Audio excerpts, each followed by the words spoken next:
Everyone আজি পিছে বাল্টিংটো হাতত লৈ ভিডিঅ'টো আৰম্ভ কৰিছোঁ। বাল্টিংটো দেখি ধৰিব পাৰিছেনে কি কৰিব লৈছোঁ? এয়া মই কিন্তু গোহালিৰ ফালেও গৈ আছোঁ দেই। এতিয়া নিশ্চয় অনুমান কৰিব পাৰিছে।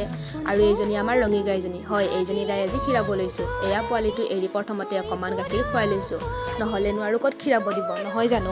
এয়া ধুনীয়াকৈ তাক খুৱাই উঠি বান্ধি দি মই গাই খীৰোৱা আৰম্ভ দিলোঁ। মই পিছে আগে পিছে ইমান এইবোৰ কৰি পোৱা নাই, এইবাৰ নতুনকৈ শিকিছোঁ মানে কৰোঁতে এতিয়া প্ৰায়খিনি পাৰাই হৈ গ'লোঁ আৰু সেয়ে ভাবিলোঁ আজি আপোনালোকৰ আগতো শ্বেয়াৰ কৰোঁ।